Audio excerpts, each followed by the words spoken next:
Mr. Wright's classroom. Do you want to come with me? Sure, if Adam and Prima are there, we're gonna have fun. My name is Gerald Wright. I teach drama. This is not Adam, this is Premier, my grandson. And this is Adam, this is Premier's dad. And my baby boy. I'm so glad to see the end of OFASS, but I am so regretful that it's over with. It's always been and always will be mixed. Oh, my son is such a sweet guy. Adam is so funny. Let's interview him. Yeah, Adam, what do you think of about OFASS? That's part of the summer program experience. Like you get the drama because that's my dad, and then there's all these other classes that you actually get to do. It's like, okay, like ever since I was like before his age, like 3 years old, I loved drawing. And then taking all these extra summer camps, all these summer classes that Oakland provides, like turned out to be really awesome because like you get to develop those creative talents that not everywhere offers an outlet to do it. So like that's a big reason why I'm like so pro Oakland summer activities, just because like it provided a great experience for me. And now at this point I do so many things involving artists, like I don't know where I would be without those types of programs, and I'm so glad that they still exist so they can go forth and onward to the next generation and so on and so forth. Because that's where I just started all of my art stuff. And now my son is like, Dad, I want to draw, I want to be an artist. I'm like, good. Make me so proud. I want to be an artist too. So one day when I grow up. Were you an OFASS kid too once upon a time? Not OFASS. I was a Studio One Arts Center summer program child. Every summer, ever since I was like 6 or 7 years old, always at the summer program, taking whatever class I could, me and my older brothers and all of our friends, always there. Started out being in classes until we got old enough, around like 12 to 13 age. And then we were assistant teachers and counselors in the classes.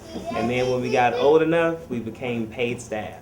And that was where the big bucks rolled. Being paid staff, making like $200 for the summer, like, oh, real money. And it was so crazy because as opposed to being the kid in class who's learning all the stuff, you actually transfer from being that happy child learning everything to actually seeing what all goes into running programs and being in classes and how much work it actually takes to supervise all these highly energetic, highly talented, highly artistic children. It's like, wow, it's a lot harder on this side than it was being on the other side, running around crazy, not listening to anybody.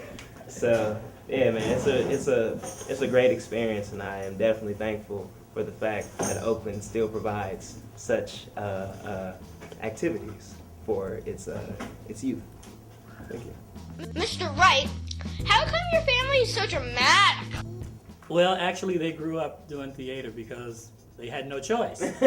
Because I was in theater, and they did theater because I needed to spend time with my children, and that's what I was doing. So I dragged them along and put them in shows, and my friends who were working, my coworkers, put them in shows, and we just kept them going. And let's see, what else did, and they grew up, they became teenagers and were involved in the teen club at Studio One Art Center, and became CITs and SITs for arts camp, for children's arts camp, and they just kept going with it.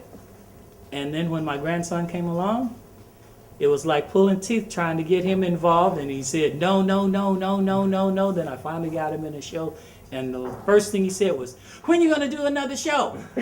So it starts off as traumatic dramatics. Yes.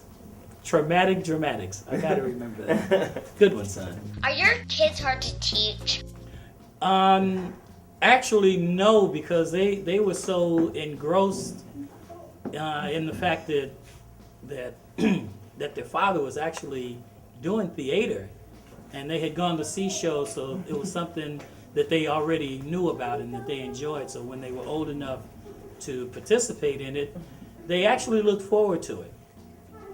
My grandson was just the opposite. He knew about it and he saw shows, but he never really wanted to do it until until his father made the decision that he's going to do a show, and that was when he was bitten by the bug. Runs in the family.